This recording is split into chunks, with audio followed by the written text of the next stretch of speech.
After spending the day with 2 different Nissan GTRs, here are some of the things we hate about it.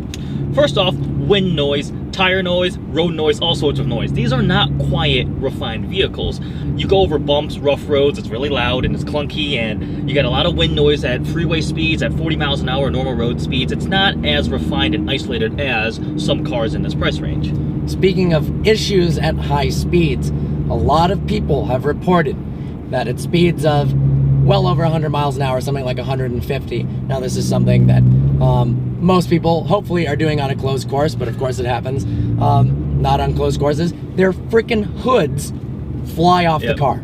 There's so much crosswind, so much wind that the actual hood rips off the car. You should go look on Google Images right after watching this. There's a bunch of hilarious photos, but 2 people I know with Nissan GTRs have had this happen to them personally.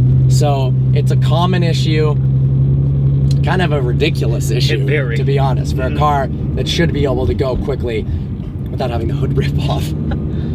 So this dual clutch transmission is great when you're on a track, whatever, shifting, when you're accelerating. It's very, very fast, but it can be very, very clunky at low speeds. It's not particularly smooth when you're just going around a parking lot or something, and that's a downside that many people have noted with this transmission in either generation of these cars.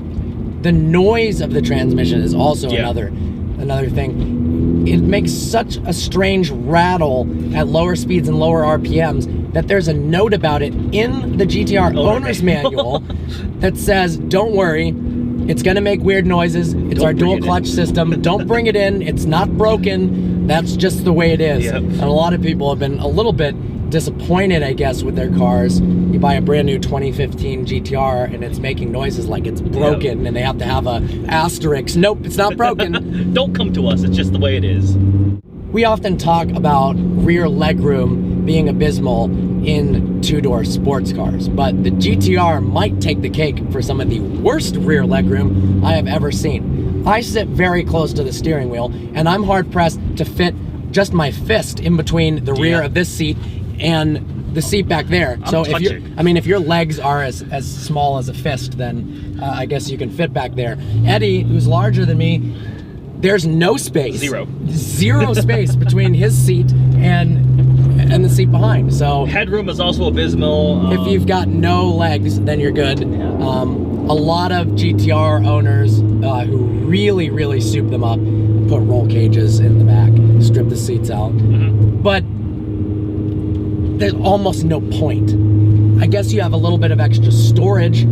They're fancy grocery parcel holders, that's what they are, Part of the practicality of a car you want to use on a daily basis is space, all right? So there's a trunk in the back, but you can't really get stuff into it. The trunk itself is actually very, very spacious, but the opening, the way the boot lid is designed, the opening is very small. So while you can put a lot of small things in there, you can't put like a big thing in there. It just doesn't fit in, and it just seems an oversight. You make the trunk huge, but you can't put anything of significant proportions into it.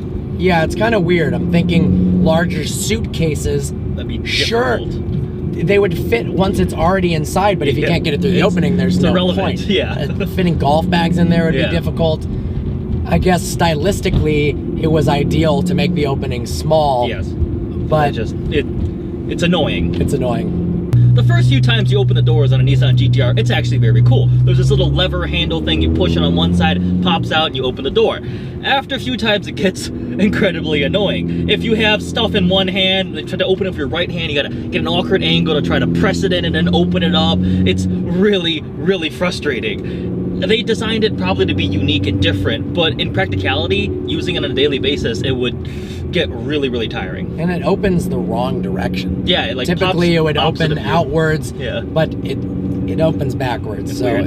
It's not like the Jag F-Type where when you approach it, they pop out for you and then you can open it like that. This one you have to actually push in with one finger and then pull the whole lever out, and it's needlessly complex. I will say it's a little less flimsy than I was expecting. Seeing it in pictures, so that was nice. And the last thing is the fanboys. Now, it's a plus and a minus. Obviously, the car, in a way, warrants all the fanboys because it's brilliant. It destroys supercars that are much more money. It sets lap records. It's an incredible performing machine, and we talked about that a bunch in the review.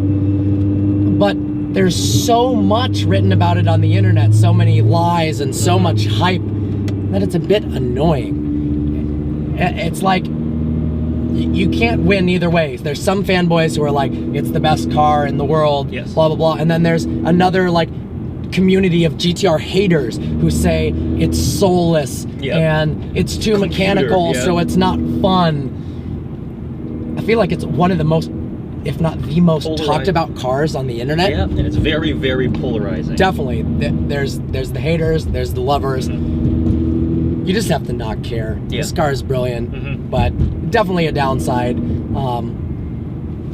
With all the people who've probably never driven GTRs or driven cars at all. Mm-hmm. They're probably 14-year-olds who are just reading the specs. That to them, 2.5 seconds versus 2.6 seconds to 60 is the reason you would buy one car over another. Yep. Like someone commented recently, why would you buy a Veyron when the 0 to 60 time of a Porsche Turbo S is the same? Because there's more to life than identical 0 to 60 times. That's the answer to that question. Well, I hope you enjoyed this video. Like always, please browse our channel and subscribe. Like us on Facebook, follow us on Instagram, follow us on our new Twitter, vehicle_virgins. Look forward to seeing you next video.